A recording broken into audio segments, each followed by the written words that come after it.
Isang pirasong papel. Iyon lang ang nakapatong sa ibabaw ng kanilang lumang mesa, pero para itong isang malaking bato na unti-unting dumudurog sa dibdib ni Maira.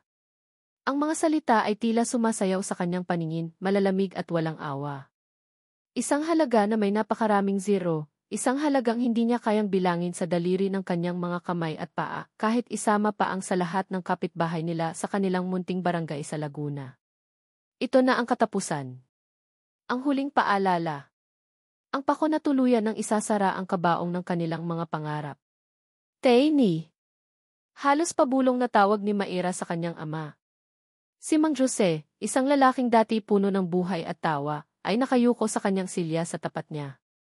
Ang mga balikat nito, na dati matipunong nagbubuhat ng sako-sakong bigas, ay ngayon ilupaypay.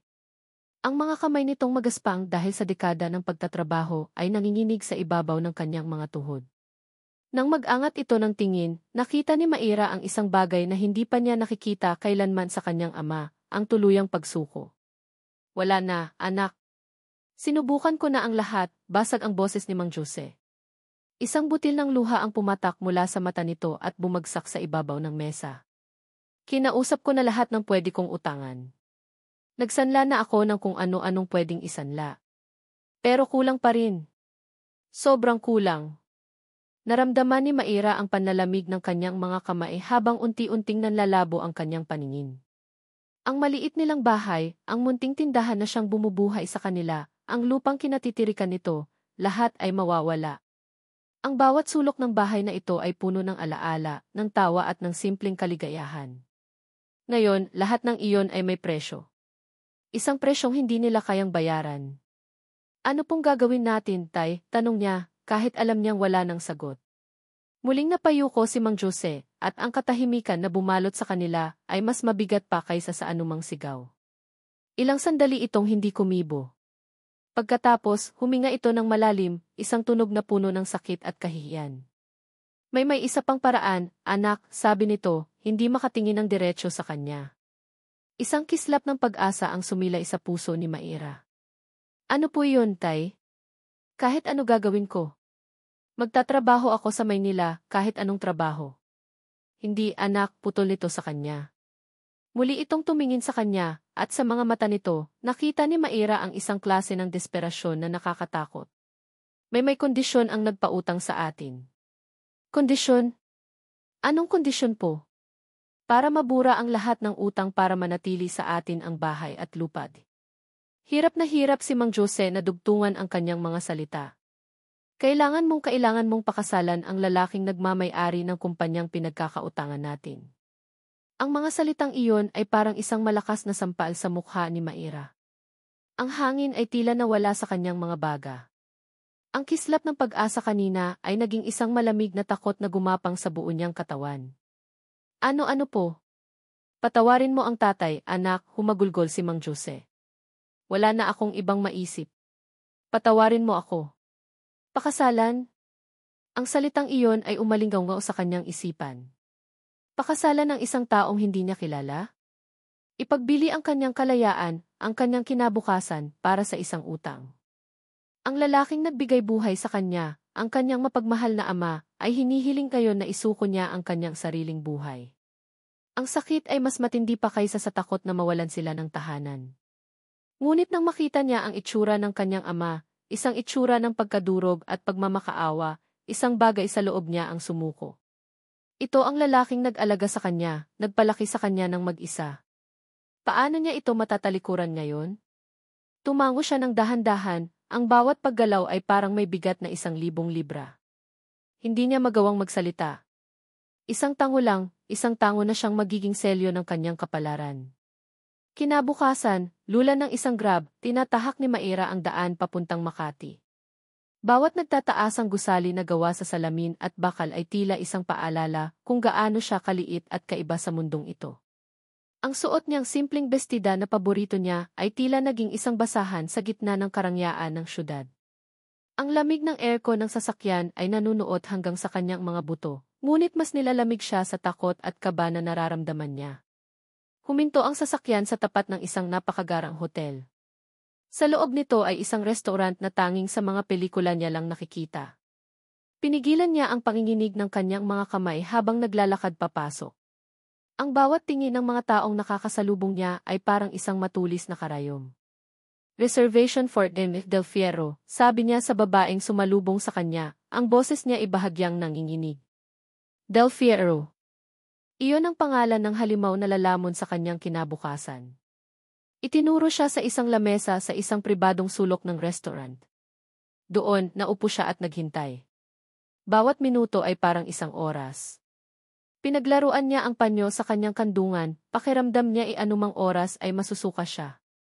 Pinilit niyang isipin na para ito sa kanyang ama, para sa kanilang pamilya. Pero ang bawat pagtibok ng kanyang puso ay sumisigaw ng pagtutol. Maya-maya pa, isang anino ang tumabon sa kanyang lamesa. Dahan-dahan siyang nag-angat ng tingin.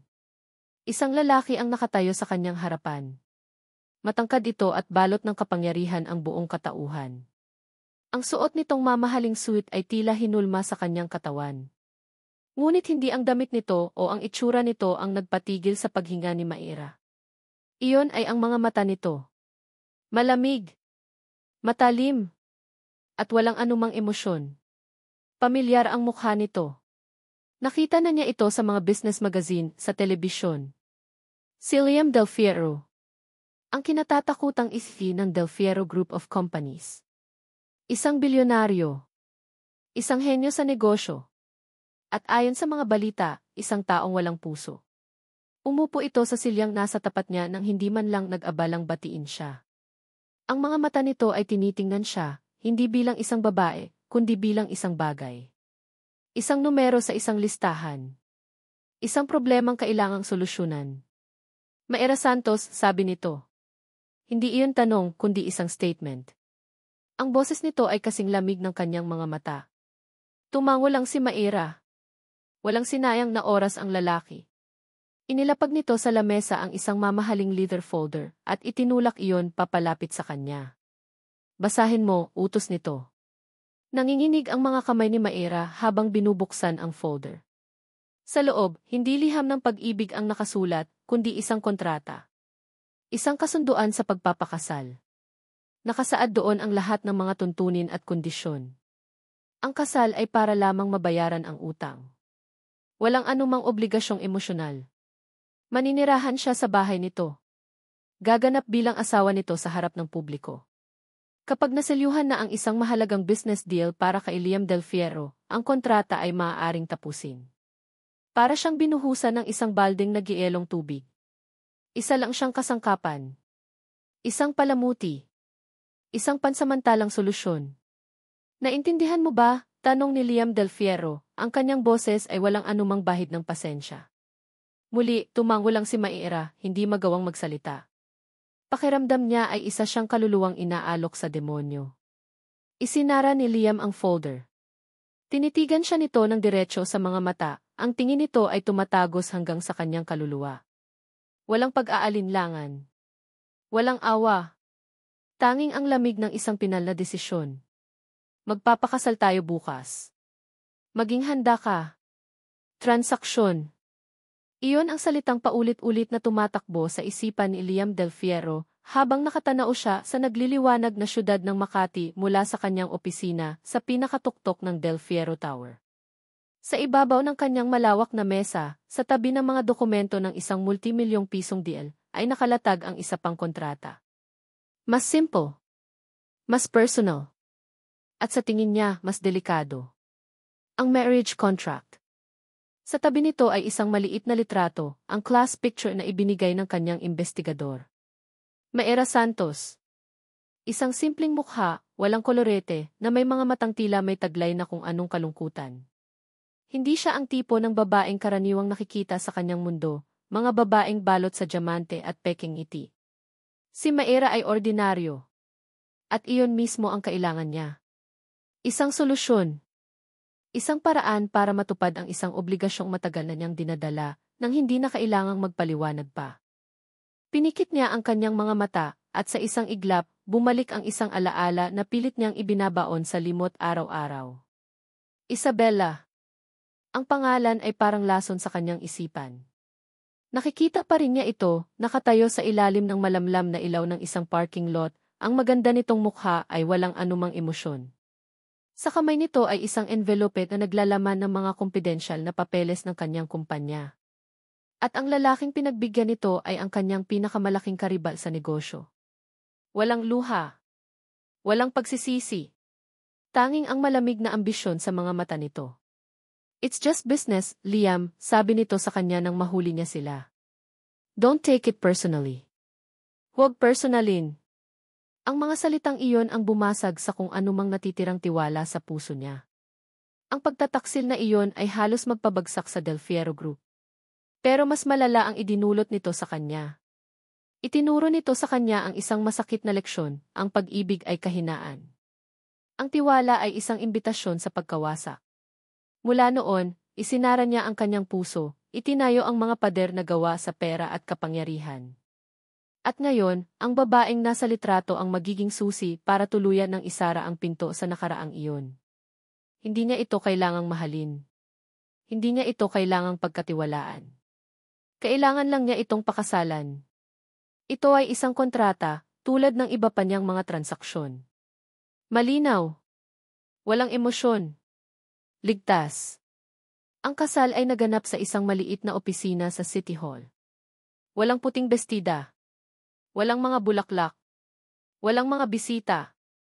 Tanging sila ni Maira, ang mayor at 2 saksi na kinuha lang sa labas. Sa buong seremonya, hindi tinitigan ni Liam si Maira. Tumingin siya sa mesa, sa ballpen, sa papel na pipirmahan niya. Nang sabihin ng mayor na, "You may kiss the bride," tanging isang magalang na pagtango lang ang ibinigay niya bago tumalikod. Narinig niya ang bahagyang paghinga ni Maira, ngunit hindi niya iyon pinansin. Ang pagpapakita ng emosyon ay hindi kasama sa kontrata. Ang biyahe papunta sa kanyang mansyon ay binalot ng katahimikan. Si Maira ay nakaupo sa kabilang dulo ng backseat, nakatingin sa labas ng bintana, tila isang ibon na nakakulong sa isang gintong haula. Pagpasok nila sa malawak na pinto ng mansyon, sinalubong sila ng mga kasambahay na nakapila. Ang bawat isa ay yumuko bilang pagbati. Siya si Maira. Ang bago ninyong maam, anunsyo niya sa mga ito. Ang mga salita ay tila banyaga sa kanyang sariling bibig.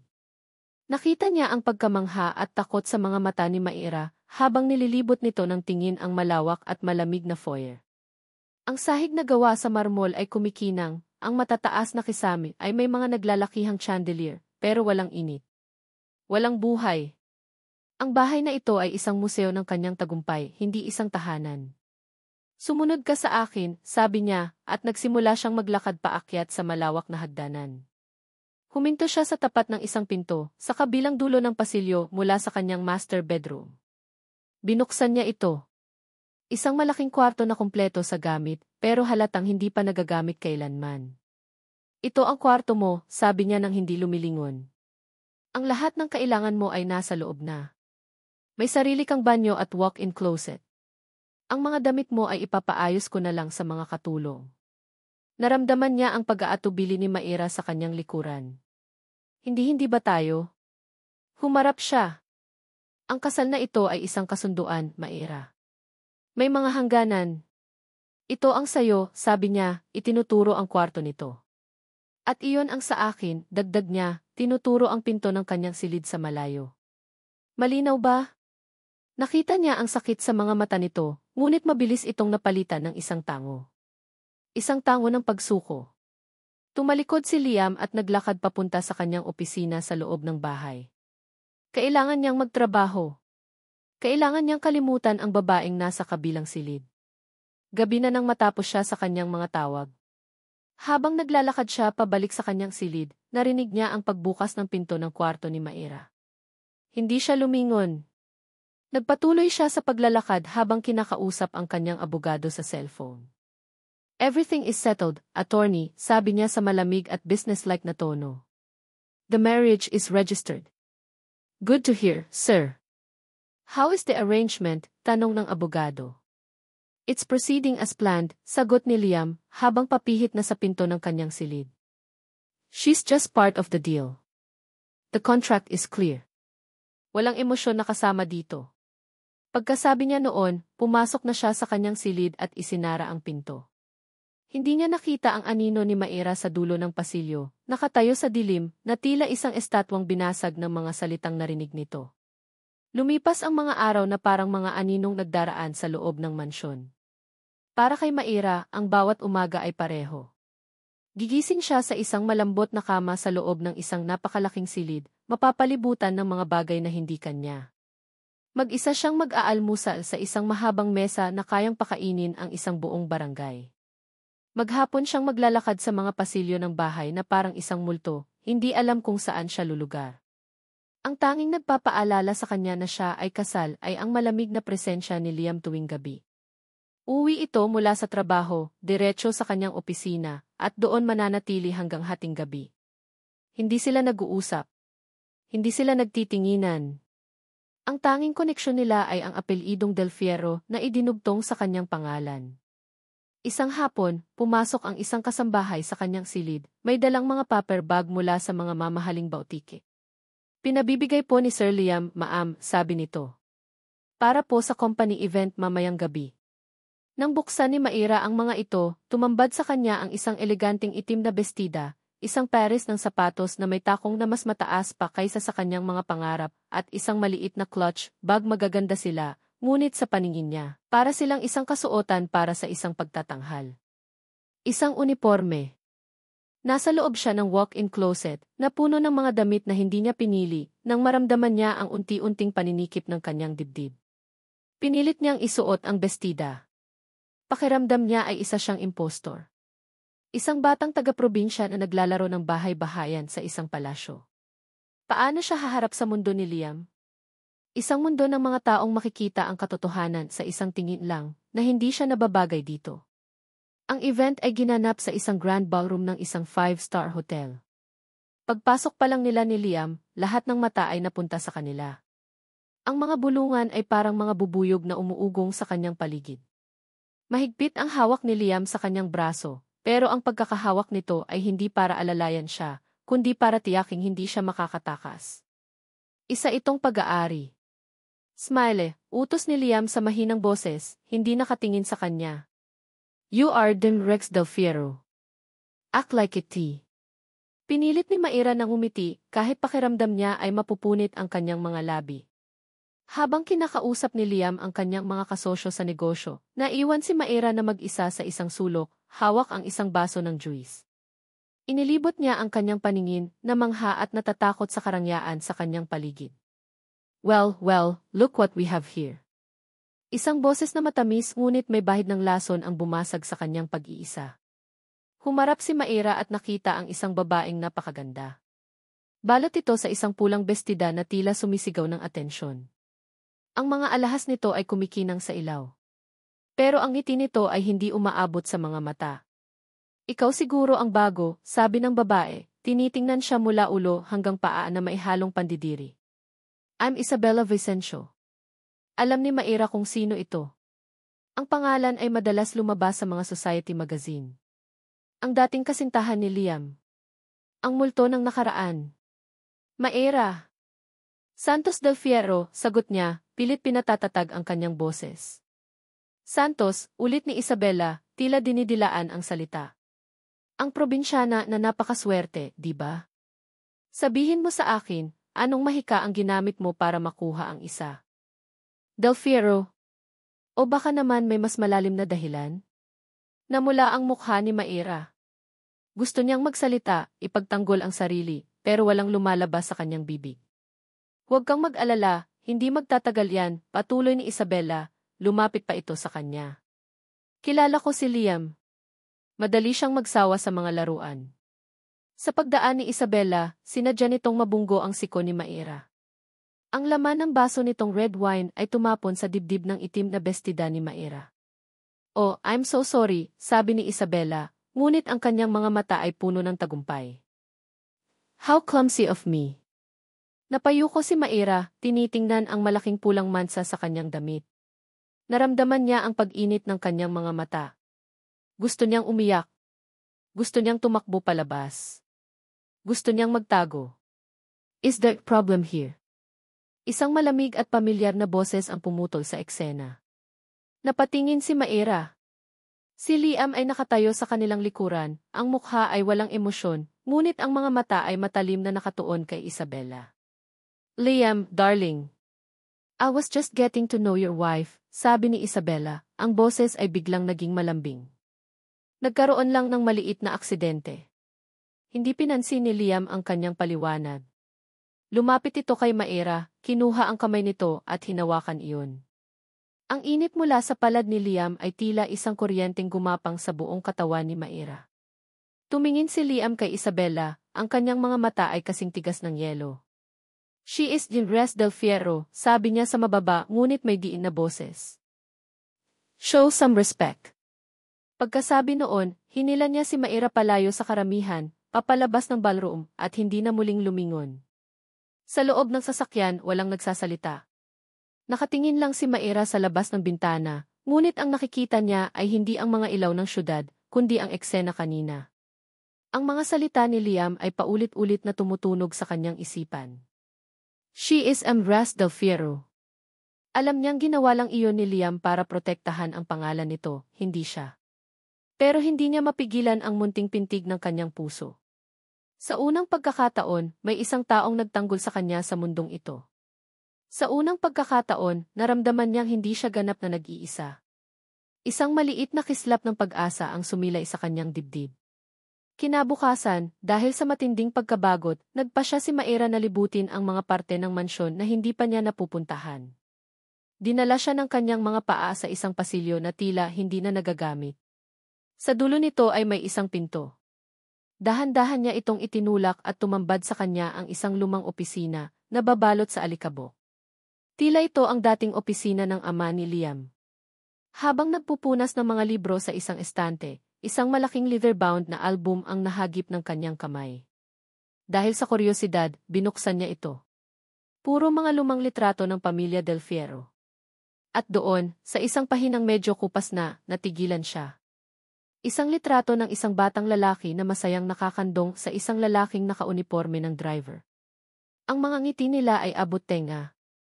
Nanlaki ang mga mata ni Maira. Ang batang lalaki walang duda, iyon ay si Liam noong bata pa. Ngunit ang mas nakapagpatigil sa kanyang paghinga ay ang lalaking may buhat sa kanya. Ang kanyang tatay Jose. Ang insidente sa party ay nag-iwan ng isang bagay na hindi maipaliwanag sa loob ni Liam. Ang pagtatanggol niya kay Maira, iyon ay isang kilos na hindi pinag-isipan, isang reaksyon na nagmula sa isang lugar na matagal na niyang isinara. Kinabukasan, sa gitna ng mga pulong at nagtataasang numero sa stock market, ang imahe ni Maira, tahimik, nasasaktan, ngunit may dignidad, ay pilit na sumisingit sa kanyang isipan. Nakakainis. Isa itong distraction. Isa itong variable na wala sa kanyang mga plano. Pag-uwi niya ng gabing iyon, mas maaga kaysa karaniwan, isang di pamilyar na tunog ang sumalubong sa kanya mula sa direksyon ng kusina. Tawa. Mahinang tawa, sinundan ng masayang kwentuhan. Dahan-dahan siyang naglakad palapit, at mula sa siwang ng pinto, natanaw niya ang isang eksenang hindi pa niya nakikita kailanman sa loob ng kanyang bahay. Si Maira ay nakaupo sa isang simpleng bangko, kasama ang dalawa sa kanilang mga kasambahay. Tinuturuan niya silang gumawa ng palamuti gamit ang pinagbalatan ng prutas. Ang kanilang mga mukha ay masaya, ang kanilang pag-uusap ay magaan. Si Maira, sa kanyang simpleng pambahay na damit at walang kolorete sa mukha, ay tila isang sinag ng araw na naligaw sa malamig at malawak niyang kusina. Sa isang iglap, ang mansyon ay naramdamang tahanan. Ang realisasyong iyon ay tumama sa kanya na parang isang sampal. Mabilis siyang tumalikod, isang kunot ang nabuo sa kanyang noo. Anong nangyayari sa kanya? Isa lamang itong transaksyon. Hindi niya dapat maramdaman ito. Pumasok siya sa kanyang home office at sinubukan ibaling ang atensyon sa trabaho. Ngunit ang mga numero sa computer screen ay lumalabo. Isang matinding sakit ng ulo, dala ng stress at kakulangan sa tulog, ang unti-unting kumakalat mula sa kanyang mga sentido. Ipinikit niya ang kanyang mga mata at marahas na minasahe ang mga ito. Sir! Nagmulat siya ng mata. Si Maira ay nakatayo sa may pinto, may dalang isang tasa. Ang itsura nito ay puno ng pag-aalala. Okay lang po ba kayo? Tanong nito sa mahinang boses. Kanina pa po kayo dyan sa loob. Ipinagtimpla ko po kayo ng tsaa. I'm fine. Don't need it, sagot niya, mas malamig kaysa sa kanyang intensyon. Hindi umalis si Maera. Sa halip, pumasok ito, inilapag ang tsaa sa kanyang mesa, at kumuha ng isang maliit na botelya mula sa bulsa nito. Sabi po ng tatay, mabisa daw po ito sa sakit ng ulo, sabi nito. Naglagay ito ng kaunting langis sa kanyang mga daliri at, bago pa man siya makaprotesta, marahan nitong minasahe ang kanyang mga sentido. Ang kanyang unang reaksyon ay umatras. Ngunit ang banayad na haplos nito at ang amoy ng menthol ay may dalang ginhawa. Ang mga daliri nito ay hindi nang aakit, hindi naghahangad. Ang mga ito ay nag-aalaga. Walang hinihintay na kapalit. Ipinikit niya ang kanyang mga mata at, sa isang sandaling kahinaan, hinayaan niya ang sarili na damhin ang ginhawa. Nang matapos ito, tahimik lang itong tumayo sa kanyang tabi. Ang katahimikan sa pagitan nila ay hindi na kasing bigat ng dati. Salamat, halos pabulong niyang sabi, hindi makatingin dito ng diretsyo. Isang tango lang ang isinagot ni Maera, bago ito lumabas ng silid. Iniwan siyang mag-isa, kasama ang tsaa, at ang nakakabagabag na init na naiwan sa kanyang sentido at sa kanyang dibdib. Kinabukasan, isang hindi inaasahang bisita ang dumating. Ang kanyang ina, si Doña Elara del Fierro, ay pumasok sa mansyon na may itsurang nagbabadyang unos. Liam, kailangan nating mag-usap, sabi nito, walang anumang pagbati. Dumiretso ito sa kanyang opisina at isinara ang pinto. Ano itong nababalitaan ko? Nagpakasal ka sa isang babaeng hindi namin kilala? Walang pasabi. Para saan ito? Ma, it's a private matter, sagot ni Liam, pinipilit na manatiling kalmado. Private matter, tumaas ang boses ng kanyang ina. Nanganganib ang deal natin sa mga hapon dahil sa biglaan mong pagpapakasal. Iniisip nilang hindi ka stable. Ano ba talaga ang nangyayari, Liam? Huwag mo akong lokohin. I have the reasons, matigas niyang sabi. Tinitigan siya ng kanyang ina, ang mga mata nito ay matalas, tila binabasa ang kanyang kaluluwa. Mga rason? O iisang rason lang? Ginagawa mo ba ito dahil sa utang na loob mo sa ama niya? Liam, hindi mo kailangang itali ang buhay mo ng ganito para lang bayaran ang isang lumang obligasyon. Ang mga salita ng kanyang ina ay parang kulog na yumanig sa buong silid. Natigilan si Liam. Nahuli. Wala akong alam sa sinasabi mo, mabilis niyang tanggi, ngunit alam niyang nabasa na siya ng kanyang ina. This is business decision. That's all. Business decision, umiling ang kanyang ina, puno ng pagkadismaya. Naririnig mo ba ang sarili mo? Huwag mong hayaang sirain ang nakaraan ang kinabukasan mo, anak. Lalo na ang nakaraan na wala namang kinalaman ang pobreng bata. Nang makaalis ang kanyang ina, naiwan si Liam na nakatayo, ang kanyang isipan ay gulong-gulo. Utang na loob. Iyon nga. Ngunit isa itong bagay na hindi niya kayang aminin. Kahit sa sarili niya. Ang pag-amin nito ay pag-amin ng kahinaan. Biglang tumunog ang kanyang cellphone. Isang notification. Isang mensahe mula sa isang hindi kilalang numero. Nang buksan niya ito, isang set ng mga litrato ang tumambad sa kanya. Si Maera. Nakaupo sa isang coffee shop, kaharap ang isang lalaki. At ang lalaking iyon ay si Marco Imperial, ang karibal niya sa negosyo. Ang lalaking kasama ni Isabela ng gabing iyon. Sa mga litrato, nakangiti si Maera habang may sinasabi si Marco. May isa pang kuha kung saan inaabot ni Marco ang isang sobre kay Maera na tinanggap naman nito. Isang malamig na galit ang gumapang sa buong katawan ni Liam. Ang init na naramdaman niya kagabi, ang pag-aalala, ang tsaa, ang banayad na haplos, lahat ay isang kasinungalingan. Isa itong palabas. Isang bitag. Katulad ng ginawa ni Isabela. Ang sakit ng lumang sugat ay biglang kumirot, mas matindi pa kaysa dati. Ang tiwalang nagsisimula palang mamuo ay nadurog sa isang iglap. Sa isang marahas na galaw, ibinato niya ang kanyang cellphone sa pader. Nagkalat ang mga piraso nito sa sahig, kasabay ng pagkalat ng laso ng pagtataksil sa kanyang sistema. Sinungaling, sigaw niya sa kawalan, ang kanyang boses ay puno ng sakit at galit. Lahat kayo pare-pareho.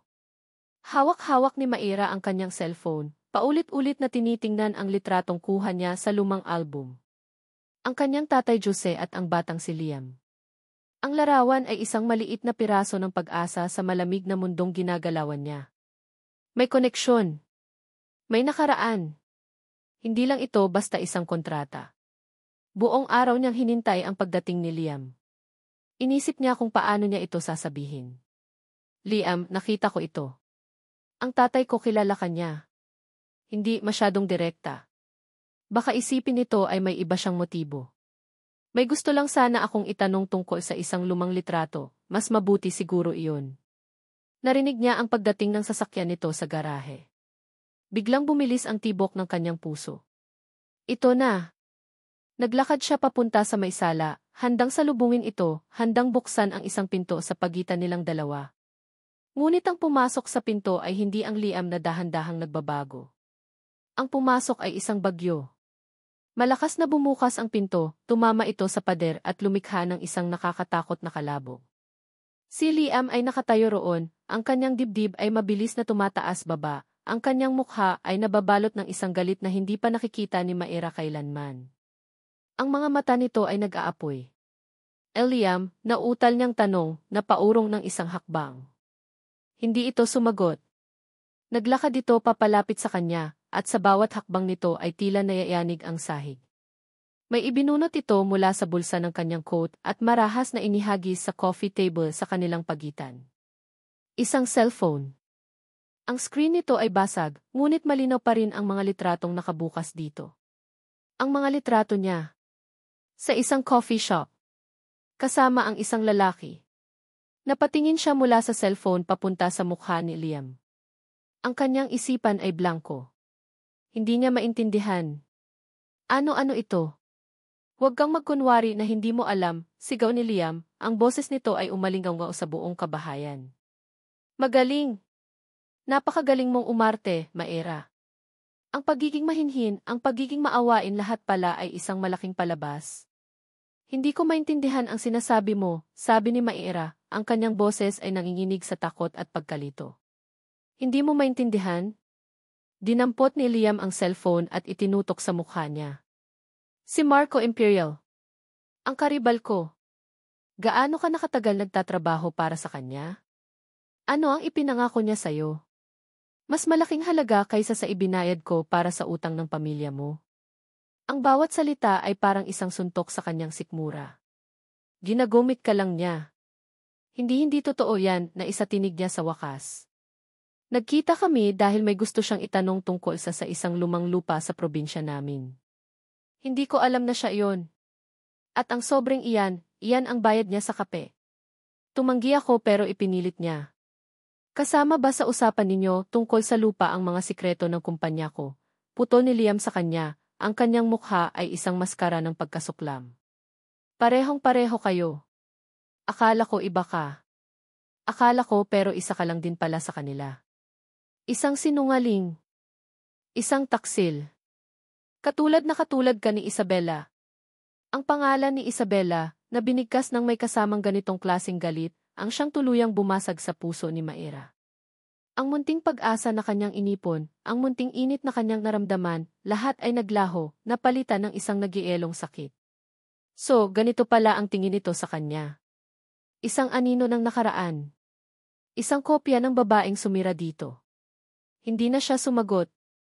Para saan pa? Ang desisyon ay nabuo na sa mga mata nito. Ang hatol ay naibigay na. Nakita ni Liam ang kanyang pananahimik bilang isang pag-amin. Isang malamig at mapanganib na katahimikan ang bumalot sa silid. Nang muli itong magsalita, ang boses nito ay mababa, kontrolado, at mas masakit pa kaysa sa anumang sigaw.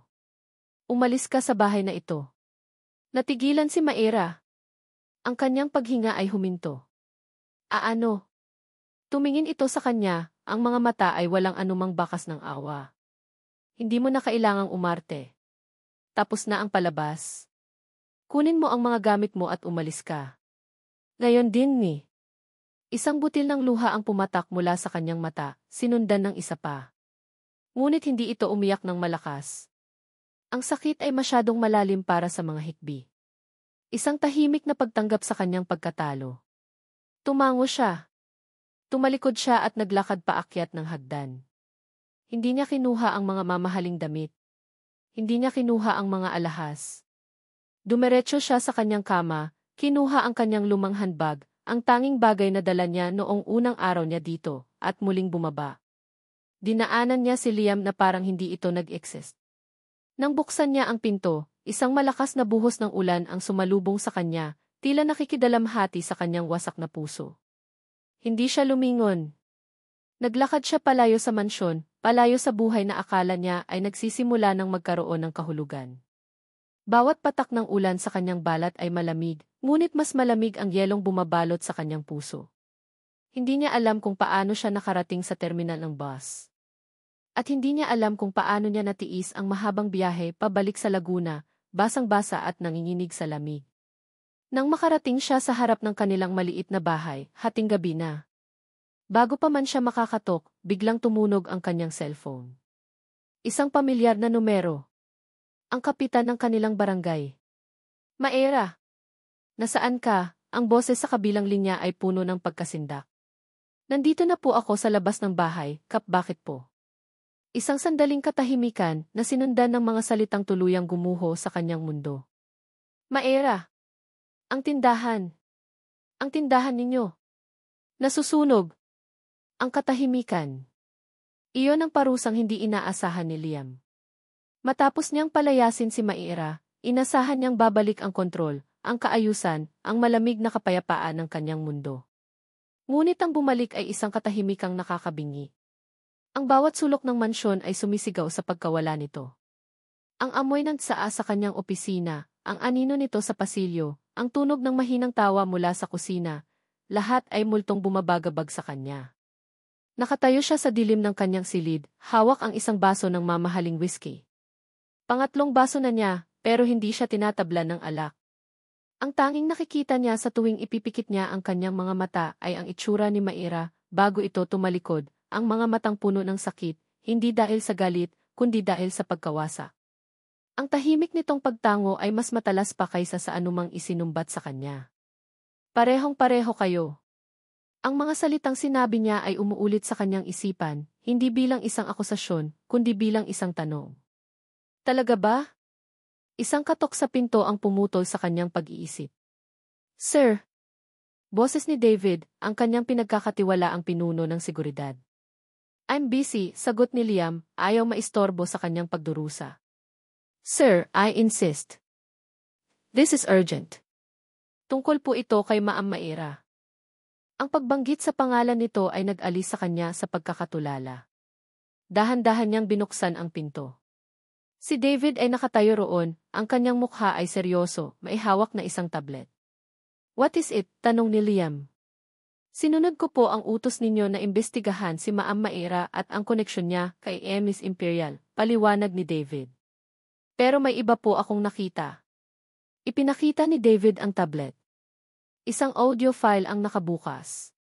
Pinakinggan ko po ang security recording mula sa coffee shop, sir. Ito po ang buong pag-uusap nila. Pinindot ni David ang play. Narinig ni Liam ang boses ni Marco Imperial at pagkatapos ay ang boses ni Maera. Ang usapan ay tungkol sa isang lumang lupa. Ang pagkalito sa boses ni Maera. Ang pagtanggi nito sa sobre. At pagkatapos, nang makaalis na si Maera, narinig niya ang boses ni Marco na may kausap sa telepono. Nakuha na ang litrato. She fell for it, ipadala mo na kay Liam. This will break him. At pagkatapos, isang pamilyar na tawa ng isang babae sa kabilang linya. Ang tawa ni Isabella. Nanlamig ang buong katawan ni Liam. Ang baso ng alak ay halos mabitawan niya. There's more, sir, sabi ni David, nag-swipe sa tablet. Ipinakita nito ang isang key footage mula sa isang tindahan sa tapat ng sari-sari store ng pamilya Santos sa Laguna. Ang oras ay ilang oras lang matapos umalis si Maera sa mansyon. Isang lalaking nakamotorsiklo ang huminto, nagbuhos ng likido sa paligid ng tindahan at mabilis itong sinilaban bago tumakas. Pamilyar ang lalaki. Isa ito sa mga tauhan ni Marco Imperial. Ang apoy. Ang pagkasunog ng tindahan. Hindi iyon aksidente. Iyon ay isang babala. Isang pag-atake. At inatake sila dahil sa kanya. Dahil sa paghihiganti sa kanya. At, Sir Lee. Nag-atubili si David.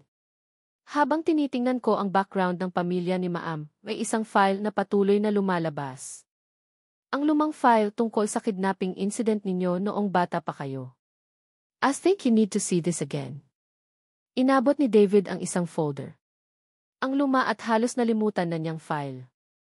Binuksan niya ito, ang kanyang mga kamay ay nanginginig. Binasa niya ang report. Ang pangalan ng kanyang driver na nagligtas sa kanya, na nasaksak sa tagiliran para protektahan siya. Ang pagtanggi nito sa anumang pabuya o gantimpala. Pangalan ng driver, Jose Santos. Ang ama ni Maira. Lahat ng piraso ay biglang nagkadugtong-dugtong. Ang utang na loob na binanggit ng kanyang ina. Ang kasal. Ang desperadong paraan niya para ilagay si Maira sa ilalim ng kanyang proteksyon ang hindi inaamin ang sarili niyang kahinaan. Ginawa niya ang lahat para protektahan ito mula sa kanyang mga kaaway, ngunit sa huli, ang sarili niyang pagdududa, ang sarili niyang galit, ang sarili niyang nakaraan, ang siyang nagtulak dito papalapit sa kapahamakan. Hindi niya ito pinagtaksilan. Siya ang nagtaksil dito. Isang klase ng galit na mas malinis at mas mapanganib ang pumalit sa kanyang pagkalito. Binitawan niya ang baso na nabasag sa sahig. Kinuha niya ang kanyang telepono at nagdial. Call an emergency board meeting. Now. Ang sumunod na oras ay 1:00. Sa loob ng boardroom, sa harap ng lahat ng direktor, kabilang si Marco Imperial na halatang nagulat, ipinarinig ni Liam ang recording. Ipinakita niya ang CCTV footage. Ibinunyag niya ang buong sabuatan. Ang kahihiyan sa mukha ni Marco at ang tawag mula kay Isabela na galit ay musika sa kanyang pandinig. Sa isang iglap, winasak niya sila. Ang kanilang reputasyon. Ang kanilang karera. Tapos na. Ngunit hindi iyon ang mahalaga. Habang nagkakagulo ang boardroom, tumalikod si Liam at tumakbo palabas. Kinuha niya ang pinakamabilis niyang sasakyan at pinalipad ito sa highway papuntang Laguna. Ang bawat kilometro ay parang napakabagal. Ang tanging nasa isip niya ay ang mukha ni Maira, ang sakit sa mga mata nito, ang apoy, at ang kanyang napakalaking pagkakamali. Kailangan niyang makarating. Kailangan niyang humingi ng tawad. Kailangan niyang subukang ayusin ang lahat ng kanyang sinira. Gabi na nang marating niya ang maliit na bayan. Ang amoy ng usok ay mabigat pa rin sa hangin. Sinundan niya ito hanggang sa makarating siya sa lugar ng sunog. Ang dating maliit na tindahan ay isa na lamang bunton ng mga itim na kahoy at abo. Isang puntod ng mga pangarap. At doon, nakatayo sa harap ng mga labi ng kanilang kabuhayan, ay si Maira. Ang mukha nito ay may mga bahid ng uling. Ang damit nito ay simple at luma. Ngunit nakatayo ito ng tuwid, ang kanyang mga balikat ay hindi lupaypay. Tumingin ito sa paligid, hindi na mailuha, kundi may isang bagong determinasyon. Nang marinig nito ang kanyang pagdating, dahan-dahan itong lumingon. Ang mga mata nito ay nakipagsalubong sa kanya. Ngunit wala roon ang sakit na huli niyang nakita. Wala rin ang galit na inaasahan niya. Ang nakita niya ay isang bagay na mas masahol pa. Isang malawak at malamig na kawalan. Anong ginagawa mo dito? Tanong nito, ang boses ay patag at walang anumang emosyon. Ang mga salita ni Maira ay tumama kay Liam ng mas malakas kaysa sa apoy, mas malamig kaysa sa ulan. Anong ginagawa mo dito? Isang simpleng tanong, ngunit para itong isang pader na biglang itinayo sa pagitan nila. Nakita niya sa mga mata nito, wala na ang takot, wala na ang pag-asa, wala na ang sakit. Ang naroon ay isang matibay at nakakakilabot na kalmadong lakas. Bumaba ang tingin ni Liam sa kanyang mamahaling sapatos na ngayon ay nababalot na sa abo. Anong ginagawa niya dito?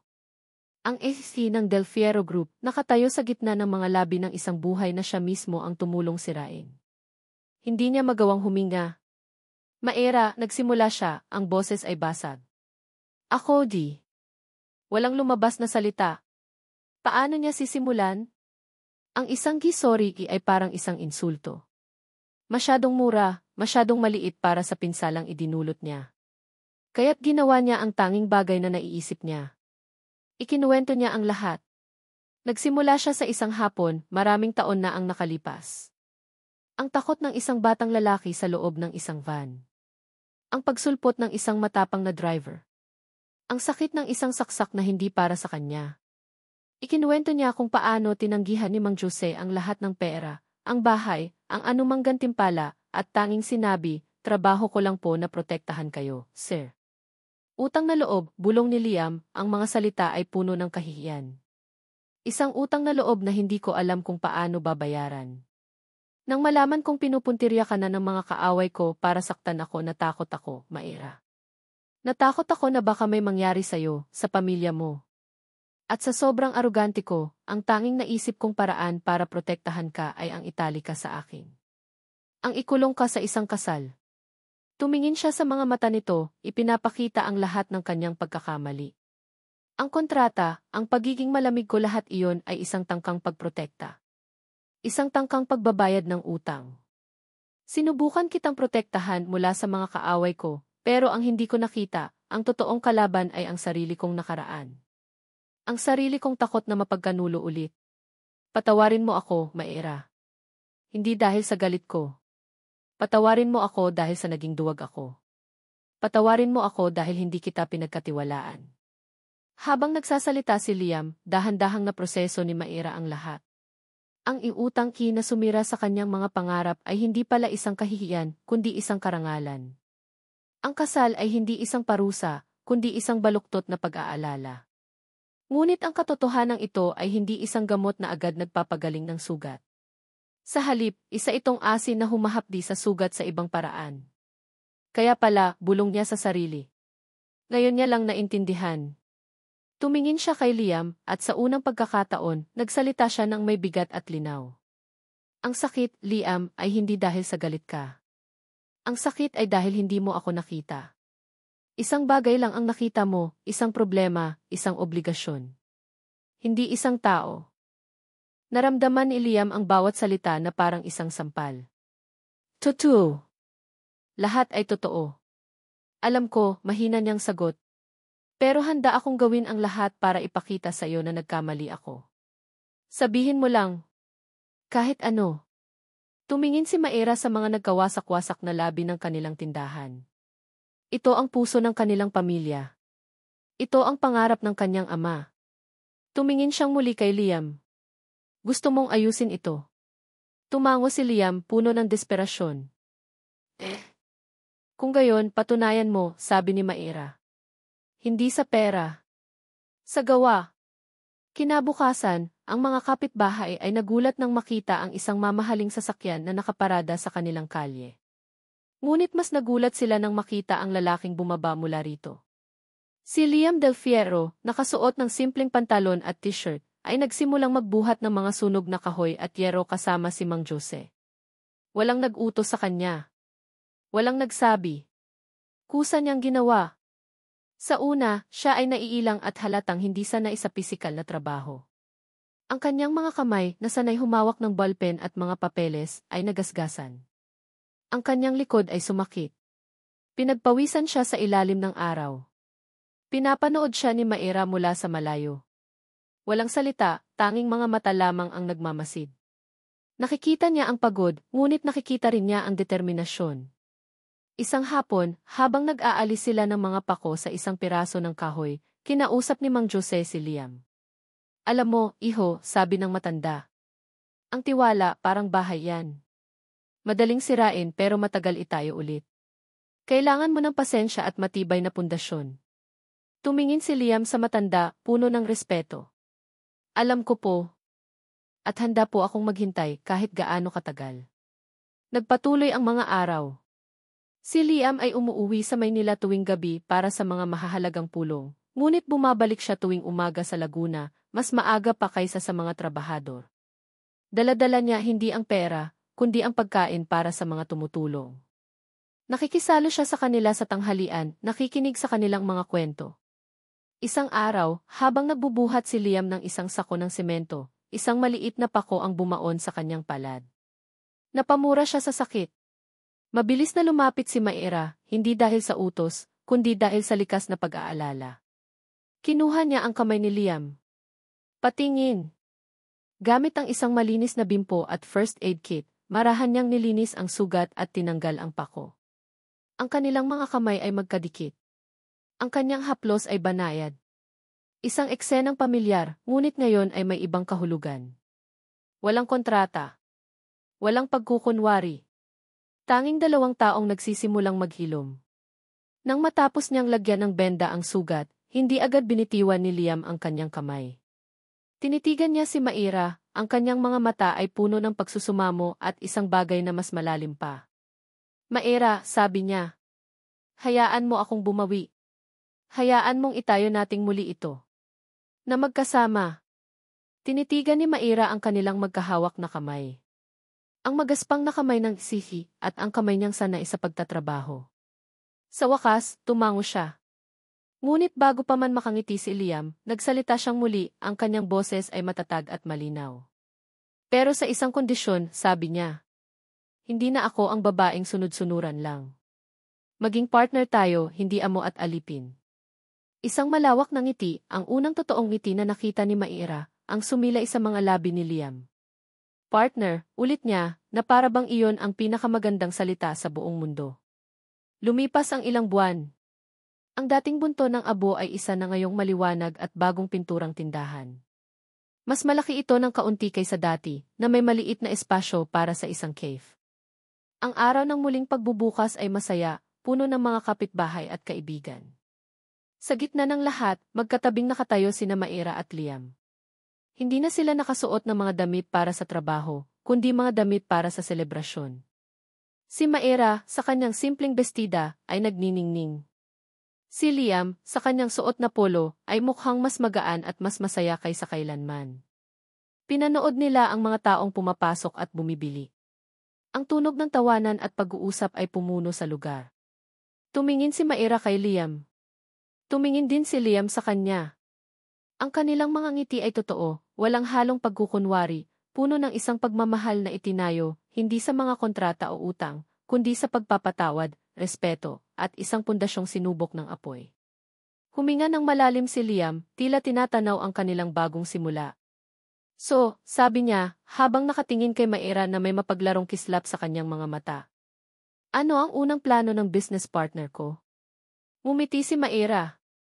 Isang ngiting abot-tenga, puno ng pag-asa at walang katapusang posibilidad. Ang kanilang kwento ay hindi pa tapos. Sa katunayan, ito ay nagsisimula pa lamang. At dito nagtatapos ang makulay na kwento ng pag-ibig ni Maira at Liam. Mula sa kaibuturan ng aking puso, maraming salamat sa bawat isa sa inyo na sumubaybay at nakinig mula sa simula hanggang sa wakas. Ang pagsulat sa kwentong ito ay isang paglalakbay na puno rin ng iba't ibang emosyon. Sa bawat kabanata, sinubukan kong bigyang buhay hindi lang ang mga pangyayari, kundi ang mga tibok ng puso, ang mga takot, ang mga pag-asa, at ang kilig na naramdaman ng ating mga bida. Sana, sa kanilang paglalakbay, may naiwang isang mahalagang mensahe sa atin, na ang tunay na pag-ibig ay hindi palaging perpekto o madali. Ito ay isang gusaling itinayo sa pundasyon ng tiwala, pinatibay ng pagpapatawad, at dinidiligan ng walang hanggang pag-asa. Ipinakita sa atin ni Maira at Liam na kahit ang pinakawasak na tiwala ay maaaring buuin muli, at ang pinakamatinding sakit ay maaaring maging daan patungo sa isang mas matatag na pagsasama. Ngayon, gusto ko namang marinig ang inyong kwento. Ano ang pinakapaborito ninyong bahagi? Aling eksena ang tumatak sa inyong puso? Huwag po kayong mag-atubiling iwanan ang inyong mga saloobin at komento sa ibaba. Ang bawat isa ay aking babasahin at lubos na pahalagahan. Hanggang sa muli nating pagkikita sa susunod na kwento. Muli, maraming salamat sa inyong pagmamahal at suporta.